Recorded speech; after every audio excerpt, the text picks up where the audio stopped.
किया कहा है, ये तो तबाही का मसला है। ये तो मैं आपको बता नहीं सकता कि इसका असर क्या होगा।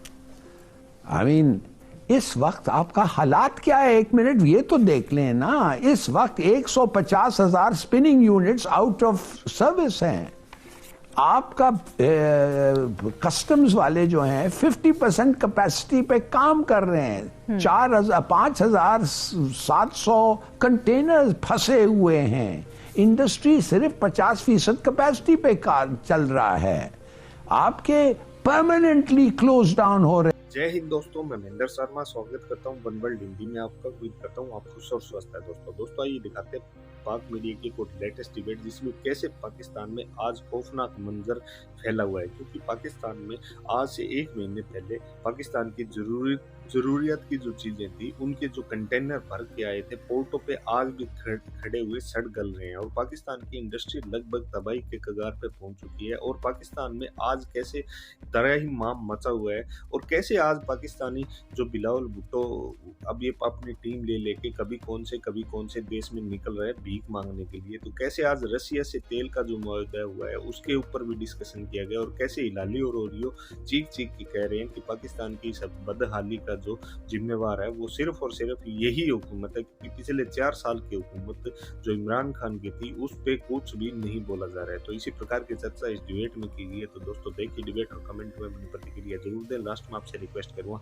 चैनल पर नए हैं तो चैनल को सबसे पहले सब्सक्राइब करें, लाइक शेयर कमेंट जरूर करें। दोस्तों जय हिंद, वंदे मातरम, भारत माता की जय। दोस्तों जाए गर्दिशी कर्जों में कमी लाई जाए, पेट्रोलियम लीवी की मद में 855 अरब रुपए वसूल किए जाएं और निजकारी प्रोग्राम पर अमल दरामद किया जाए। तो पाकिस्तान ने तमाम मुतालिबात पर अमल दरामद की यकीन दहानी कराई है, लेकिन कहा है कि मजीद वक्त भी दिया जाए। हिलाली साहब, IMF के सारे मुतालिबे पूरे करने की सूरत में अवाम के माली मामलात पर क्या असर पड़ेगा? महंगाई का ग्राफ कहाँ पहुँचता नजर आ रहा है आपको? भाई ये तो हमने जो इनको कहा है, ये तो तबाही का मसला है। ये तो मैं आपको बता नहीं सकता कि इसका असर क्या होगा। आई मीन इस वक्त आपका हालात क्या है, एक मिनट ये तो देख लें ना। इस वक्त 150,000 spinning units out of service हैं। आपका कस्टम्स वाले जो हैं 50% कैपेसिटी पे काम कर रहे हैं। 5,700 कंटेनर फंसे हुए हैं। इंडस्ट्री सिर्फ 50% कैपेसिटी पे चल रहा है। आपके परमानेंटली क्लोज डाउन हो रहे हैं आपके मिल्स, और कुछ टेम्परेरीली क्लोज डाउन हो रहे हैं। बिल्कुल। आपके पास 3.5 अरब रुपया है, और आपके 3 चीजें की जो जरूरत है वो उन सबको मीट ही नहीं कर सकता 10 दिन से ज्यादा, 20 दिन से ज्यादा मैक्सिमम। वो क्या है? फ्यूल है, फर्टिलाइजर है और खाना है। तो मैं समझ ही नहीं सकता हूं कि हमारा इतना बुरे हालत में हम अभी जाके ये सब चीजें करेंगे तो बड़ा मुश्किल है, बहुत ही मुश्किल है। हम तो एक टेरेबल क्राइसिस में हैं। इतना बुरा पॉलिटिकल, इतना बड़ा इकोनॉमिक और इतना बुरा सिक्योरिटी सिचुएशन मेरे ख्याल में आज तक हुआ नहीं है। बिल्कुल ठीक है। आपको मैं क्या कह सकता हूं? सही कह रहे हैं हिलाली साहब। अच्छा ओरिया साहब, हुकूमत ने दावा किया था कि IMF के साथ मामलात तय होने के बाद तमाम जो माली हालात हैं वो बेहतर हो जाएंगे, लेकिन हम जो सिचुएशन है वो इस तरह की देख नहीं रहा है, उल्टा हो रहा है। रुपए की कदर जो है वो उसमें कमी रुक नहीं रही है, स्टॉक एक्सचेंज में भी उतार चढ़ाव जारी है। तो क्या वजह है? क्या आवाम को ट्रस्ट डेफिसिट है? वो बिलीव ही नहीं करना चाह रहे कि कोई उम्मीद की किरण भी आ गया? देखिए, जिस वक्त आपकी सारी पॉलिसी सिर्फ इस बात पे हों कि बाहर से पैसा आएगा और वो हम आकर पैसा लेके आएंगे, तो फिर हम उसके बाद आके यहाँ पर ठीक खर्च करेंगे, तो फिर यही होगा। आप देखें कि 2011 से लेके 2022 तक तकरीबन 140 बिलियन डॉलर जो हैं ये पाकिस्तानियों ने भेजे हैं पाकिस्तान में। अच्छा, आपको सऊदी अरब कितना देता है? 2 बिलियन डॉलर। दूसरा कितना देता है? 3 बिलियन डॉलर। ये सारे मिला के 17-18 बिलियन डॉलर से ज्यादा नहीं लगते। ठीक है, लेकिन आपने कभी इस तरफ तवज्जो नहीं दी। दूसरी बात यह है कि जिन मुल्कों ने भी तरक्की की है, एक मुल्क मुझे को बता दे कि जिसने IMF के प्रोग्राम में जाकर तरक्की की। मुझे मिस्र बता दें, मुझे अफ्रीका के ममालिक बता दें, लेकिन जो जो मुल्क IMF के उन जंगल से बाहर निकले उन्होंने तरक्की कर ली है। ब्राजील ने तरक्की कर ली है, बिल्कुल। पैराग्वे ने तरक्की कर ली है। एक और बात है ना, बांग्लादेश ने अभी IMF से जब मांगा है कर्ज तो उनको तो स्मूथली मिल भी गया, हमें तो नहीं मिल रहा है, 1 अरब भी नहीं मिल रहा। बांग्लादेश के फॉरेक्स रिजर्व मौजूद है, उसके बावजूद आप देख रहे हैं बांग्लादेश को लेने पड़ गए ना पैसे। क्यों ले? देखिए मसला ये नहीं होता कि आपके पास कर्ज कितना ज्यादा है, कर्ज आपके पास जितना भी ज्यादा हो, आपकी इकोनॉमी अगर उसको सस्टेन कर रही है तो काफी है। हर बात है, कर्ज तो आप लेते हैं, बहुत सारी चीजों के लिए लेना पड़ता है। अब आपका इस वक्त जो साउथ कोरिया का कर्ज है वो पाकिस्तान के कर्ज से कम से कम 5 गुना ज्यादा है। आज से बहुत अरसा पहले एक भी पाकिस्तान से बहुत ज्यादा था। हमारा आर्मी का खर्चा जो है $4 बिलियन है, उनका $12 बिलियन है। मसला यह है कि आप इकोनॉमी स्ट्रेंथ करो तो जो मर्जी करते रहो। बिल्कुल। आपका मसला यह है कि पाकिस्तान में जो चोर लगे हुए हैं ना इस इकोनॉमी के अंदर, इस इकोनॉमी को खाने वाले जो चूहे हैं वो बहुत खौफनाक हैं। आपका जहां से मनी लॉन्ड्रिंग इतनी ज्यादा होती है कि आप उसका सोच नहीं सकते। आपकी जहां करप्ट मनी यहां से बाहर कितनी जाती है आप सोच नहीं सकते। आप सोच सकते हैं कि पाकिस्तान के अंदर जो अंदर सरमायादार बैठा हुआ है उसके पास लाखों क्या, करोड़ों क्या, अरबों रुपया है। आप उनकी गाड़ियां देखें, उनके घर देखें, उनकी रेगुलर इनकम देखें। वो जो शब्बरजादी कहता है कि सिर्फ इस बात पे टैक्स लगा सकते हैं आप कि भाई मैंने इस दफा पाकिस्तान की एयरलाइंस के टिकट देखे और तुम साल के अंदर कम से कम हर महीने 3 दफा बाहर गए हो, तो भाई 3 दफा बाहर गए, टिकट तो तुमने लिया है, कहां से लिया है? बिल्कुल ठीक। चोरी करते हो, डाका करते हो, क्या करते हो? उसने बकायदा ट्रैकिंग सिस्टम का इंट्रोड्यूस किया था, नहीं होने दिया गया।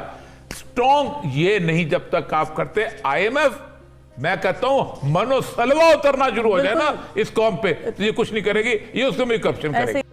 रूसी वजीर खारजा ने मॉस्को में अपने पाकिस्तानी हम मनसब के साथ मुश्तरका प्रेस कॉन्फ्रेंस में ये यकीन दहानी कराई है कि रूस पाकिस्तान की तवानाई की ज़रूरियात पूरी करने के लिए मुकम्मल ताउन करेगा।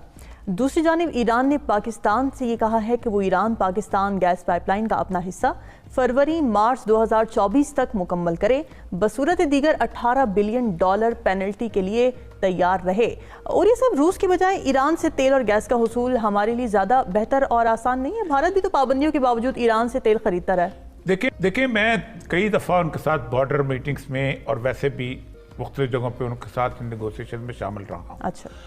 मैं जब चाकी में होता था या मैं ईरान में पोस्टेड था तो वो कहते थे कि आप हमारे साथ ट्रेड शुरू करो, एटलीस्ट हमारी 4-5 मुख्तलिफ जगह तुम्प है, गर्क क्रावक है, तफ्तान है, यहाँ पर बॉर्डर मार्केट्स बना लो और ताकि हम उसमें एक लोकल करेंसी के अंदर हम उसका कारोबार शुरू करें और आपको भी मसला ना हो, हमें मसला ना हो। वो कहते हैं हम ब्राज़ील से चावल मंगाते हैं, हम आपसे क्यों नहीं ले सकते? हम टमाटर कहीं और से मंगाते हैं, बाकी चीज़ें कहीं और से मंगाते हैं। फिर आहिस्ता आहिस्ता उन्होंने गंदम भी इंडिया से मंगवाना शुरू कर दी। फिर दूसरी बात ये थी कि इस वक्त तकरीबन 22% पेट्रोल जो है ना वो ईरान से आता है। 2007 में ईरान अपनी ज़रूरियात के भी पेट्रोल नहीं था, वहाँ पर बाकायदा राशनिंग होती थी, 3 लीटर होता था। लेकिन जैसे ही पाबंदियाँ उठी उन्होंने अपनी रिफाइनरीज लगाई, वहाँ पर तेल काफ़ी हो गया। अब अगर आप ये 22% जो पेट्रोल आ रहा है, जो आप वहाँ जाएं तो लाइन लगी होती है, कोई घोड़ा गाड़ी पे ला रहा है, कोई मोटरसाइकिल पे ला रहा है, कोई और किसी और चीज़ पे ला रहा है, व्हीकल में ला रहा है और वो जहाँ तकसीम हो रहा है। और आप अंदाज़ा करें कि सिंध के इंटीरियर तक वो चीज़ें जाती हैं और पेट्रोल पंपों में इस्तेमाल होता है। और आप खुद सोचें कि वो पेट्रोल और पाकिस्तान के पेट्रोल के दरमियान 100 रुपये का फ़र्क है, बल्कि किसी जगह 125 रुपये का फ़र्क है। ये अगर आप एक डंप बना के उनको वहाँ स्टोर करें और फिर डिपोज बना के फिर आगे तकसीम करें तो क्यों नहीं हो सकता? और कुछ नहीं तो आप कम से कम और उसको किसी जगह आप सूरत बेहतर बना सकते हैं अपनी। लेकिन मसला सर यह है कि स्मगलर्स उसमें से कमा रहे हैं। हमारी जो उसके ऊपर जो फोर्सेस लगी हुई हैं, कस्टम्स की, दूसरी तीसरी, वो पैसे कमा रहे हैं, पेट्रोल पंप वाले पैसे कमा रहे हैं, नाजायज हम कमाए जा रहे हैं। लेकिन हमने ये काम नहीं करना। ये जो पाइपलाइन का ताल्लुक है, हमने आप अंदाजा करें, हम ऐसे अजीब गरीब लोग हैं कि वहां पर ईरान ने रोड बनानी थी दालबंदीन तक। वो दालबंदीन की रोड उसने RCD हाईवे जो थी वो बनाए हुए पता नहीं कितने साल हो गए थे और हम 1997 तक अपनी रोड जो है वो न्यू खान कंपनी बनाई थी, वो नहीं बना सके थे बड़ी मुश्किलों से। सिर्फ अमेरिकी दबाव, सिर्फ अमेरिकी प्रेशर। अगर हम उनसे ले लेंगे, अमेरिका पता नहीं क्या कर देगा। वो भाई इंडिया अमेरिका को निगेट करके सी के रास्ते, यानी आप अंदाजा करें कि जहाज के जरिए बॉम्बे की एयरपोर्ट पोर्ट और बंदर अब्बास से वो उनसे तेल खरीदता रहा है। हमारा हमने सिर्फ बॉर्डर क्रॉस करना है, हम नहीं खरीदते। बिल्कुल ठीक है। हिलाली साहब, रूस से तेल की खरीदारी हमारी तवानाई की ज़रूरियात पूरी करने के लिए कितनी काफ़ी होगी? रूस यूक्रेन जंग और रूस के मगरब के साथ ताल्लुकात को अगर नज़र में रखा जाए तो तवानाई के इस सोर्स पर हम कितना इन्हिसार कर सकते हैं? बिल्कुल नहीं कर सकते, और बड़ा गलत होगा अगर हम समझें कि ये अफगानिस्तान के थ्रू रूस का तेल बाय रोड आ सकेगा। ये तो हॉस्टेज हो जाएगा पाकिस्तान अफगानिस्तान रिलेशंस का। जब वो चाहें रोक दें, जब वो रोकेंगे कीमतें इधर बढ़ जाएंगे, लोग शोर मचाने लग जाएंगे। मैं तो आपको बता रहा हूँ ना, देखिए इन्होंने बिल्कुल सही कहा। ईरान के साथ जब आपके पास हिम्मत नहीं है तो इतना दूर क्यों जा रहे हैं आप रूस के साथ करने? इसलिए अमेरिका आपको इजाजत दे रहा है। भाई you have no guts. America no exit to Pakistan एक किताब है, उसमें लिखा हुआ है खरीदो इनको, लड़ना क्या है इनसे, इनका तरीका है खरीदो इनको। वो बुक में नहीं है, मगर मैं सोच रहा था वो ब्राइडल जो है राइडल, ब्रूस राइडल जो क्लिंटन का एडवाइजर है, जी जी, वो तो कहते हैं ना, पता नहीं एक कौन था, वो कहता है they will sell anybody for money. जी, अटॉर्नी जनरल। माफ करिए, जब ये हालात आपकी हो गई है कि एक दूसरा मुल्क आपको ऐसा पकड़ के बैठा हुआ है कि आप हिल नहीं सकते, आप अपने हमसाया जिधर तेल का समंदर है उससे आप तेल नहीं खरीदते, मगर आप समंदर पार होके जाते हैं किसी